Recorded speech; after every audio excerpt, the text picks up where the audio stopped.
मैं विनती करता हूं प्रभु के दास से कि वो आगे आएं और अपने समय को उपयोग करें। और आइए हम ताली बजाते हुए प्रभु के दास का स्वागत करें।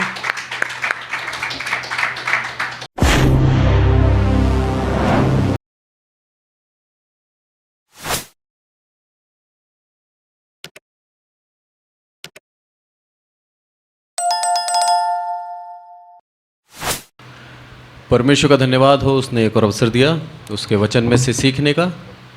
आइए आज का वचन हम देखेंगे यहोशू में से,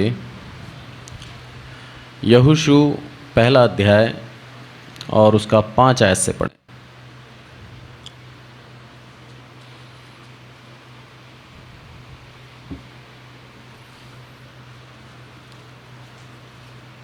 यहोशू 1:5 कोई भी पढ़े। तेरे जीवन भर कोई तेरे सामने ठहर न सकेगा। जैसे मैं मूसा के संग रहा वैसे ही तेरे संग भी रहूंगा, और ना तो मैं तुझे धोखा दूंगा और ना तुझको छोड़ूंगा। अच्छे भी पढ़े। इसलिए हियाव बांध कर दृढ़ हो जा, क्योंकि जिस देश के देने की शपथ मैंने इन लोगों के पूर्वजों से खाई थी उसका अधिकारी तू इन्हें करेगा। धन्यवाद। आज का मैसेज का टॉपिक बोलें, शीर्षक बोलें तो वो है हियाव, साहस। इंग्लिश में बोलें तो करेज। एक मसीह के अंदर साहस होना बहुत ज़रूरी है। यहाँ पर यहोशू के ऊपर पूरी जिम्मेदारी आ गई इस्राएली जाति की। यहोशू बहुत उम्र में बड़ा नहीं था, जवान था। मूसा 120 साल का होने के बाद चला गया। परमेश्वर ने मनुष्य की उम्र ठहराई थी कि अब मनुष्य 120 साल से ज़्यादा नहीं जिएगा। पूरी उम्र लेके मूसा चला गया। ठीक। अब आप ये देखिए कि परमेश्वर किस तरह से मनुष्यों को चुनता है। दोनों के अंदर विभिन्न क्वालिटी। मूसा को चुना क्योंकि मूसा के अंदर परमेश्वर का प्रेम और मानवता भरी हुई थी, वो दयालु था। यहोशू के अंदर क्वालिटी थी कि वो करेज, साहसी था, और उसके अंदर स्ट्रेंथ थी, पावर थी। यहाँ तक लेके आया मूसा, और मूसा के बाद यहोशू को चुना कि अब तू सारे कनान देश को गोत्र गोत्र करके बांट दे। हर एक मनुष्य की अलग अलग ज़रूरतें हैं। परमेश्वर जानता है किसको कब उठा के बिठाना है। हम ये नहीं कह सकते कि वही मनुष्य सब करेगा या फिर एक ही मनुष्य को आशीष दिए। नहीं, हर एक मनुष्य का अलग अलग काम है। ये कलीसिया पूरी एक देह है। कोई आँख है, कोई कान है, कोई हाथ है, कोई पाँव है। सबका अपना एक इम्पॉर्टेंट महत्वपूर्ण रोल है, कर्तव्य है, काम है। हम सबको एक साथ होकर काम करना पड़ेगा, तब जाके हम परमेश्वर के लिए नए नए लोगों को ला सकते हैं। यहाँ पर यहोशू को चुना, मूसा के बाद यहोशू को चुना और यहोशू को आशीष दी। क्या आशीष थी वो? परमेश्वर खुद उसको आशीष दे रहा है। तेरे जीवन भर कोई तेरे सामने ठहर नहीं सकेगा। कितनी बड़ी आशीष! कितने भी शत्रु तेरे सामने क्यों ना आ जाए, कितने भी तू युद्ध करेगा, पर तेरे सामने कोई ठहर नहीं सकेगा। ऐसा वरदान हमें मिल जाए तो कितने ज़्यादा हम सौभाग्यशाली हो जाएं। आगे होके लड़े फिर, है ना? बोला आ जा, फिर तो खली, ग्रेट खली से भी लड़ जाएं, क्योंकि हमारे साथ कौन है? परमेश्वर। ये वरदान उसने दिया यहोशू को। उसके बाद यहोशू ने जंग जीती, पहले लड़ने नहीं लग गया। परमेश्वर हमें चुनता है, हमें आशीषित करता है, उसके बाद हमसे चाहता है कि हम चमत्कार करें। करता वही है, पर हमारी महिमा के लिए हमें वो क्रेडिट दे देता है। यहोशू को बोल दिया तेरे जीवन भर तेरे सामने कोई खड़ा नहीं हो पाएगा। और आगे क्या बोला? जैसे मैं मूसा के संग रहा वैसे ही तेरे संग भी रहूंगा। कितना बड़ा एक आशीर्वाद था उसको। कितनी बड़ी आशीष थी। मूसा के जीवन भर उसके संग रहा। जब छोटा सा बालक था मूसा, तब से लेके उसके 120 साल जब मूसा गया तब तक उसके संग था। नाइल नदी उसके अंदर छोड़ दिया, टोकरी के अंदर बच्चा रो रहा है, पर कोई मगर ने नहीं खाया उसे। परमेश्वर उसके संग था। जिस फिरौन ने उसको मारने की आज्ञा निकाली थी कि सारे इस्राएलियों के बच्चों को, जो पुरुष हैं, जो बालक हैं, लड़के हैं, उनको मार डाला जाए, उसी फिरौन के घर में पला, उसी फिरौन के घर में बड़ा हुआ। प्रभु ना अपने दुश्मन के नाक के नीचे आपको बड़ा करेगा। जवान हो गया तब तक फिरौन क्या बोल रखा था, आज्ञा उसके प्रिंस बन के वो बड़ा हुआ। पूर्ण रूप से विद्या सीखी, सब तरीके से रहा, पर परमेश्वर को उसको वापस एक रिडीमर के तौर पे, एक उद्धारकर्ता के तौर पर उसको दोबारा बुलाना था, इसलिए वहाँ से उसको भेज दिया। और आया कब? जब बूढ़ा हो गया। उसकी जवानी से, उसकी ताकत से कोई मतलब नहीं था प्रभु को। उसको मतलब था कि जब मैं तेरे को पुकारूंगा, जब मैं तेरे को तेरा इस्तेमाल करूंगा, तब आ जा। पूरा जीवन जिया मूसा ने अपने जीवन के साथ। परमेश्वर को मानता था, इस्राएली था, इसराइलियों के पक्ष के लिए लड़ा भी, पर डर के मारे चला गया। यहाँ यहोशू को चुना, और यहोशू को चुनने के बाद क्या बोला कि तेरे जीवन भर कोई तेरे सामने खड़ा नहीं हो सकेगा, और जिस तरह मैं मूसा के साथ था वैसे ही तेरे साथ भी रहूंगा। और आगे बोलता है वो कि ना तो मैं तुझे धोखा दूंगा और ना तुझे छोड़ूंगा। कितना बड़ा आशीर्वाद है। मूसा को मैंने धोखा नहीं दिया, तुझे भी धोखा नहीं दूंगा। क्यों बोला? क्योंकि यहोशू से कई बड़े काम करवाने थे, कई बड़े काम, इतने बड़े बड़े काम कराने थे, यहोशू को भी नहीं मालूम कि उसको क्या क्या करना है।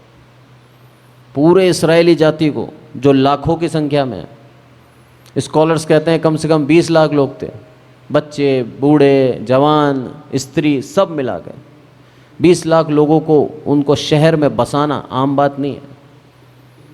सबको बसाया यहोशू ने। यहोशू को इतना बड़ा कार्य दे रखा था। आगे बोलता है वो 6ठी आयत में, क्या बोलता है वो कि इसलिए हियाव बांध कर दृढ़ हो जा, तेरे अंदर साहस होना चाहिए क्योंकि मैं तेरे संग हूं। हमारे अंदर साहस होना चाहिए कि परमेश्वर हमारे संग है आज भी। क्या कर? हियाव बांध के दृढ़ हो जा, और क्योंकि जिस देश के देने की शपथ मैंने इन लोगों के पूर्वजों से खाई थी, उनका अधिकारी इन्हें करेगा तू। इनसे नहीं खाई मैंने शपथ, इनके पूर्वजों से खाई थी। आपसे नहीं खाई है कर शपथ, आपके पूर्वज से खाई। और जो अभी प्रभु को ग्रहण करा, आपसे शपथ खाई है, आपके बाद आपके वंश को सलामत रखेगा, ये शपथ है। परमेश्वर हमें पूर्ण रूप से जो आशीर्वाद दे देता है उसको हमेशा उसी आधार पर चलाता है, भूलता नहीं है उसको। बोल सकते हैं ना हम, मनुष्य क्या करता है? यही करता है। जैसे ही जिससे उधार लिया या फिर जिससे जो शपथ खाई है वो मर गया, उसके बाद उसके बच्चों से कोई नाता नहीं, भूल जाते हैं। बोला जिससे शपथ खाई थी, जिससे एग्रीमेंट किया था, वही मर गया। अब क्या फ़र्क? पर परमेश्वर के लिए हम लोग मरते नहीं हैं, हम लोग परमेश्वर के लिए उसके राज्य में आते हैं। हम जीवित हैं उस समय भी, उसका एग्रीमेंट बना रहता है। जिस तरह से वो आत्मा में है वैसे ही हम भी आत्मा में हो जाते हैं। जो शपथ उसने खाई है हमारे पूर्वज से, वो उसका हमेशा के लिए एग्रीमेंट बना हुआ है, क्योंकि वो भी आत्मा के रूप में उसके साथ है। इसीलिए परमेश्वर बदलता नहीं है। हम मनुष्य हैं, हम बदल जाते हैं। आगे बोलता है 7वीं आयत में, इतना हो कि तू हयाव बांध कर और बहुत दृढ़ होकर जो व्यवस्था तेरे दास मूसा ने तुझे दी है उन सब के अनुसार करने में चौकसी करना, उससे ना तो दाहिने मुड़ना और ना बाएं। जब जहाँ जहाँ तू जाएगा वहाँ वहाँ तेरा काम सफल होगा। उस व्यवस्था को मानना है तेरे को। वो व्यवस्था आज तक मानी जा रही है। ये हजारों साल पहले लिखा गया है मूसा की व्यवस्था। उसी मूसा की व्यवस्था को ये पढ़ रहे थे इस्राएली अभी शनिवार को, पिछले, जब आतंकवादी घटना हो गई उसके साथ, हमस ने उसके ऊपर 5000 मिसाइल डाल दी। वही व्यवस्था है मूसा की। इनको सिखाया गया अपने बाद अपने वंश को बताते जाओ, बताते जाओ, बताते जाओ। ये लोग बताते गए और वो व्यवस्था आज तक मानी जाती है। परमेश्वर को मानते हैं वो लोग। आज परमेश्वर की जाति जो आज्ञा यहोशू के साथ निभाई थी परमेश्वर ने, वही आज्ञा आज इस्राएलियों के साथ निभा रहा है वो।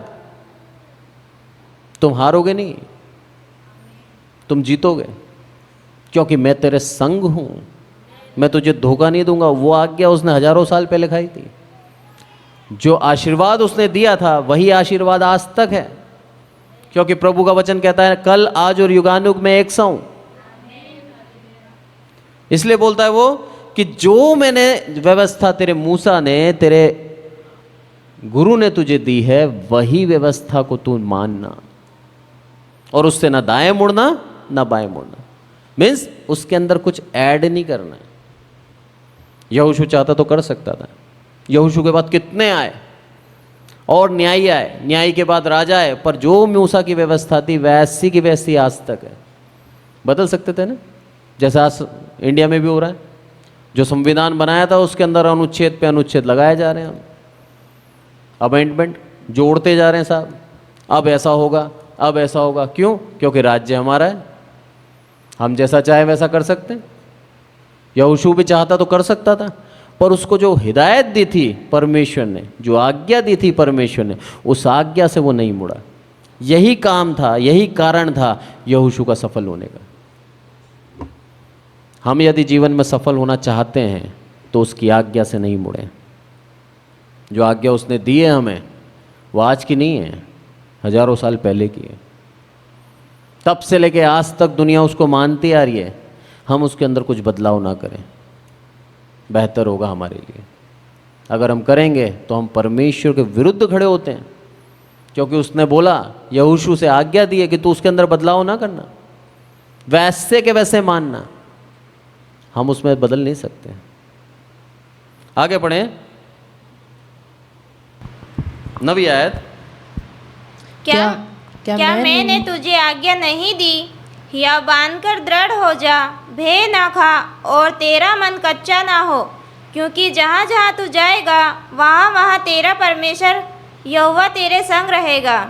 एक और बार परमेश्वर उसको दृढ़ता से कहता है, क्या मैंने तुझे आज्ञा नहीं दी कि जहाँ जहाँ तू जाएगा वहाँ वहाँ तेरा यहोवा क्या है, तेरे संग रहेगा।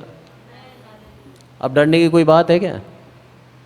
जहाँ जहाँ जाएगा वहाँ तेरे संग रहेगा। इस्राएल जब बसाया गया था तब से लेकर आज तक वहीं है, और परमेश्वर उनके साथ हमेशा है, आज भी है, इस युद्ध के घड़ी में भी है। इस्राएल जरूर जीतेगा, क्योंकि उसका वचन झूठ नहीं बोलता। उसका वचन कहता है कि मैं तुझे विजय दिलाऊंगा। यहोशू को उसने विजय दिलाई और बोला कि सब तेरे अधीन होंगे, कर देगा अधीन। 14 का 1 निकालें आप, 14 का 16, नहीं, यहोशू 14 का 1, पहले ही आयत ही निकालें यहाँ पर। हाँ पढ़िए। जो भाग गए इस्राएलियों ने कनान देश में पाए, जिन्होंने एलियाजर याजक और नून के पुत्र यहोशू और इस्राएली गोत्रों के पूर्वजों के घरानों के मुख्य मुख्य पुरुषों ने उनको दिया, वे ये है। सब कुछ जो आज्ञा, जो भाग देना था यहोशू को, इस्राएलियों को, यहोशू से सब कुछ दिलवा दिया। कहने में 14वां अध्याय है, पर इसमें साल लग गए काफ़ी। 140 साल लगे थे कनान देश को बसने में। इस्राएली वहाँ जब दोबारा बसे गोत्र गोत्र करके, 140 साल लग गए। यहोशू के बाद दूसरा आया, पर जितना था देता गया, देता गया, देता गया। परमेश्वर हमें चुनता है, हमारा काम खत्म होता है, फिर हमारे आगे से आगे हमारे उस काम को करने के लिए दूसरे को नियुक्त कर देता है। मूसा के बाद यहोशू को चुना गया, यहोशू के बाद कालेब को चुना गया। इसी का 15वीं आयत पढ़ें, 13वीं पढ़ें पहले, 14 का 13। तब यहोशू ने उसको आशीर्वाद दिया और हेब्रोन को यपुत्र के पुत्र कालेब का भाग कर दिया। इस कारण हेब्रोन कनाजी यपुत्र के पुत्र कालेब का भाग आज तक बना है, क्योंकि वह इस्राएल के परमेश्वर यहोवा का पूरी रीति से अनुगामी था। पूरी रीति से अनुगामी था। जो कार्य परमेश्वर चाहता था वैसे ही कालेब करता था। वंश दर वंश प्रभु चुनता जाता है। हमारे बाद किसी और को चुनेगा, उसके बाद किसी और को चुनेगा। इमैनुअल संस्था किसने स्टार्ट करी? परमेश्वर ने स्टार्ट करी डॉक्टर एम ए थॉमस के द्वारा। उसके बाद उन्होंने उनके पुत्र को आशीष दी। आज शैमुएल थॉमस बहुतायत से प्रचार कर रहे हैं। इस संस्था के अंदर 1 लाख से ज़्यादा पास्टर बन चुके हैं, 1 लाख से ज़्यादा। ये किसकी मेहनत है? परमेश्वर ने जो कर्तव्य दिया था बड़े अंकल को, वही कर्तव्य को आज आगे बढ़ा रहे हैं सैम सर। लाखों लोग प्रभु का सुसमाचार सुन चुके हैं, लाखों लोग पास्टर बन के सुना रहे हैं। कितनी बड़ी बात है। उस कार्य को फैला दिया। एक बीज गेहूं का पृथ्वी में जाता है और कितने निकलते हैं? उस बाल में एक जो बाल होती है उसके अंदर ही 15-20 होंगे, बल्कि ज़्यादा होंगे। एक बीज से एक पूरी की पूरी कितनी हजारों 100-200 बीज तो बन जाते होंगे आराम से, एक बीज। ऐसे ही परमेश्वर एक अगुआ से कितने लोगों को बचाता है। और इमैनुअल का काम ही यही है, सुसमाचार सुना के लोगों के जीवन को बचा लेना। जो पाप में चल रहे हैं उनको पाप का अंगीकार करवाना और परमेश्वर के राज्य में लेके आना, यही है काम। आज हमारा और आपका यही है काम। हमको चुनाया उसने, आपके वंश को चुना था, उसके बाद आपको चुनाया, आपके बाद आपके वंश को चुनेगा। सबका एक कर्तव्य है, सबका एक काम है। आपको चुन के वो कार्य करना पड़ेगा। परमेश्वर से मांगे, परमेश्वर से पूछे कि प्रभु तूने मुझे क्यों चुना है। प्रभु आपको कार्य बताएगा। दूसरा राजा निकालें,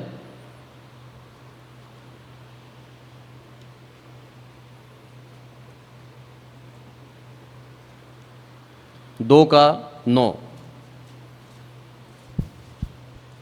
उनके पार पहुंचने पर एलिया ने एलीशा से कहा, इससे पहले कि मैं तेरे पास से उठा लिया जाऊं, जो कुछ तू चाहे कि मैं तेरे लिए करूं वह मांग। एलीशा ने कहा, तुझ में जो आत्मा है उसका दूना भाग मुझे मिल जाए। धन्यवाद। जैसे ही पार गए, एलीशा उठा लिया जाने वाला था और एलिया उठा लिया जाने वाला था। और एलीशा से बोलता है वो, देख अब तेरे को जो मांगना है वो मांग ले। एलीशा ने भी क्या बोला? जो आत्मा तुझ में है उसका दुगना भाग मुझे दे दे। मैंने भी मेरे पिता से बोला था, मेरे पापा मेरे लिए प्रार्थना करो, जो आत्मा आप में है उसका दुगना भाग मुझे मिले। पिता प्रार्थना करके गए मेरे लिए। परमेश्वर की इच्छा। एलीशा ने जो कार्य कर रहा था एलिया, उसका दुगना कार्य एलीशा ने किया। यह है दुगना आत्मा। उस कार्य को डबल कर दिया।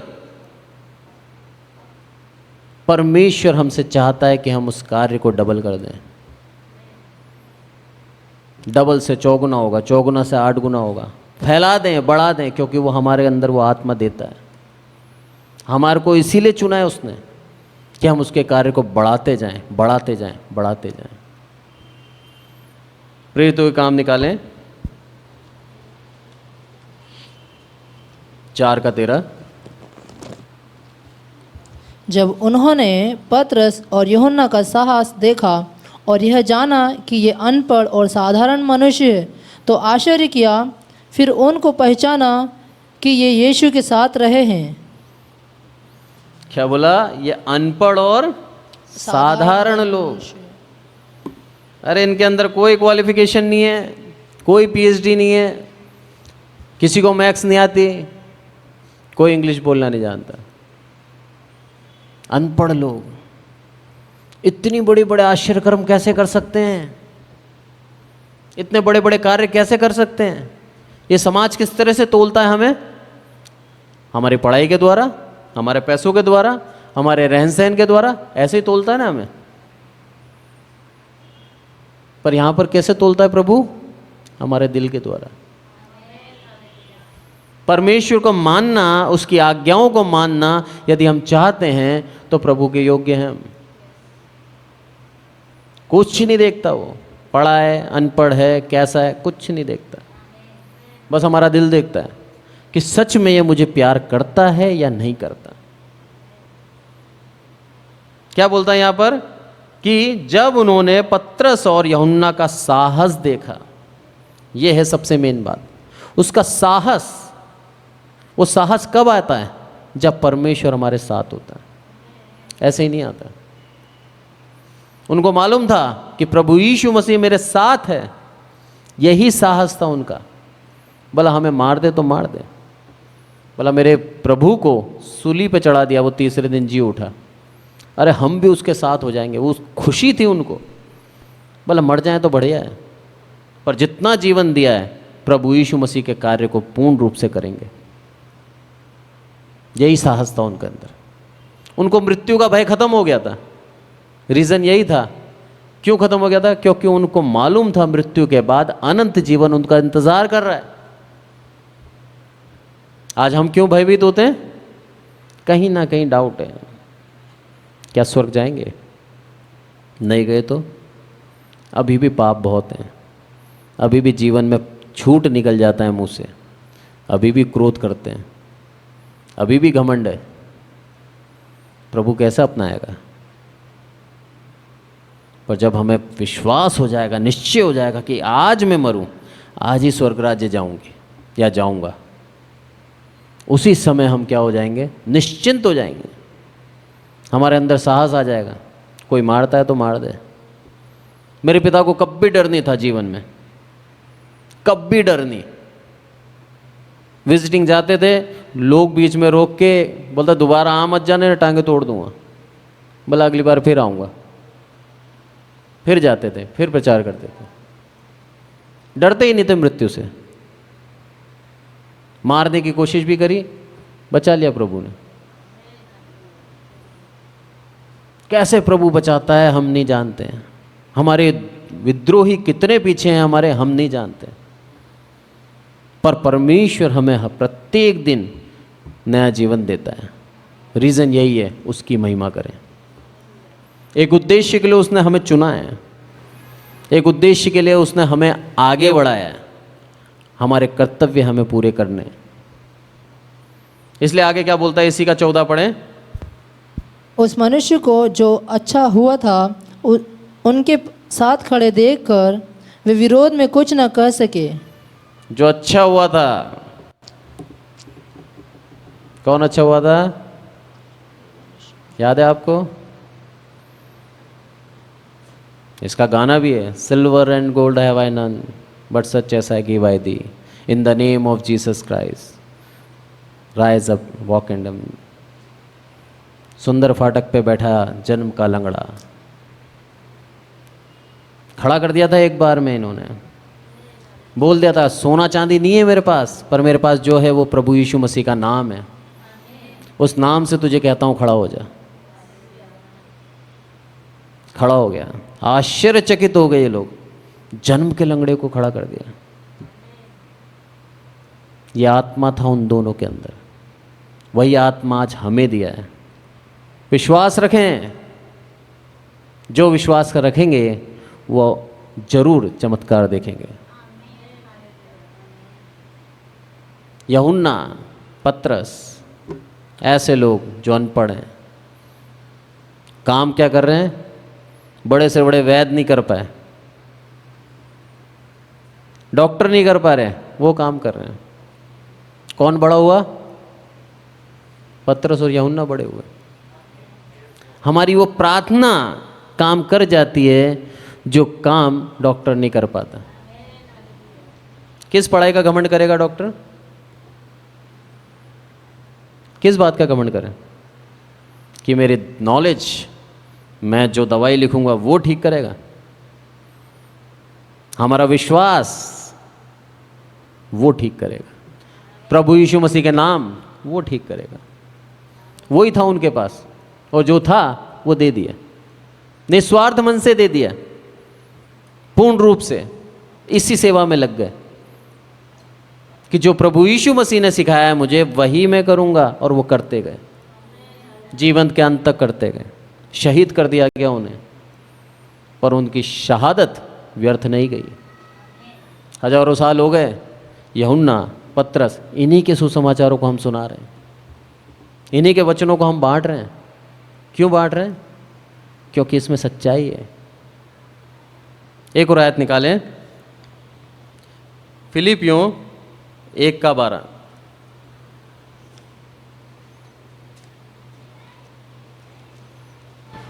हे भाइयों, मैं चाहता हूँ कि तुम ये जान लो कि मुझ पर जो बीता है उससे सुसमाचार ही की बढ़ती हुई है।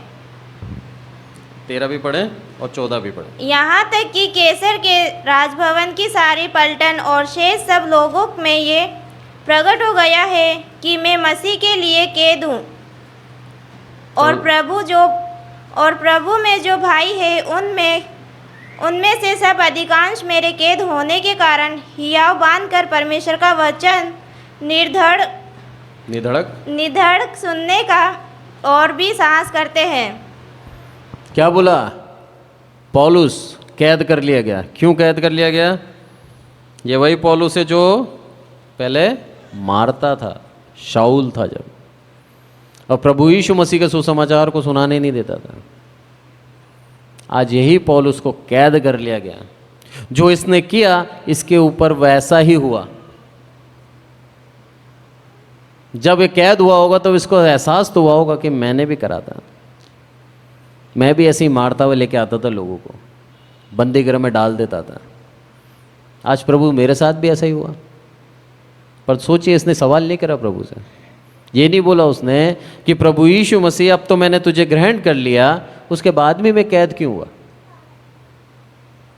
हमारे जीवन में तकलीफ आती है, हम उससे बोलते हैं कि प्रभु ऐसा क्यों हुआ, पर उससे कारण से क्या बोल रहा है ये कि हे भाइयों, मैं चाहता हूं कि तुम ये जान लो कि जो मुझ पे बीता है उससे सुसमाचार की बढ़ती ही हुई है।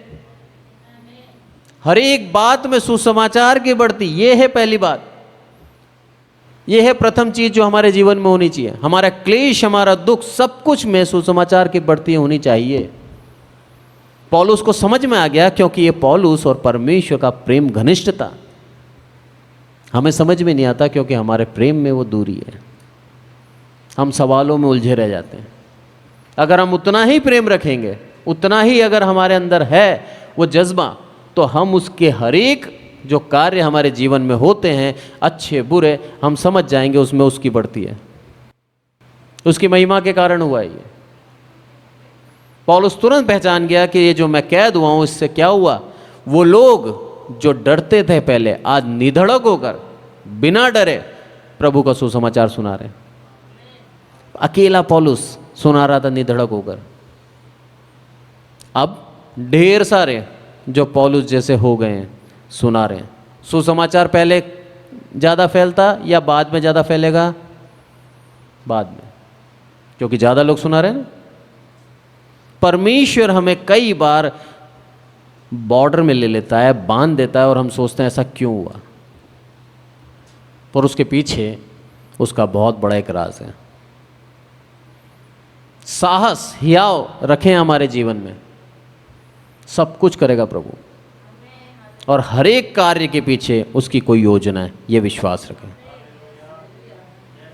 सच्ची घटना है, अभी कुछ दिन पहले रजाद नाम का एक यहूदी को पकड़ लिया गया था फलस्तीनियों के द्वारा।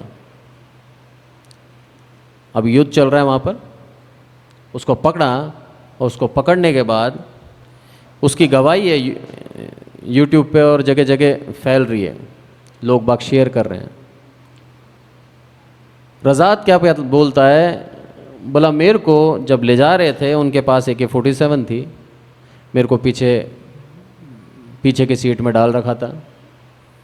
एकदम से गाड़ी रोकते हैं वो लोग, आतंकवादी हैं, एक ने दूसरे के ऊपर बंदूक तान ली और बोलते हैं कि तू चला जा। होता है ऐसा कभी? उसको मारने ले जा रहे थे और एक आतंकवादी दूसरे आतंकवादी के ऊपर बंदूक टेक के बोलता है, बोला इसको जाने दे। वो निकला अपनी जान बचा के, भागा वहाँ से, भाग के कैसे तैसे करके हाईवे पहुँचा। हाईवे में उसको प्रभु ने एक टैक्सी मुहैया कराई और वो 3 दिन बाद घर पे आया। कहानी खत्म नहीं हुई यहाँ। उससे पूछा, उसकी पत्नी ने जैसे उसको देखा, उसकी हालत देख के उसकी पत्नी बोलती तुम कहाँ थे? बोला मेरे को ऐसे ऐसे पकड़ लिया गया था।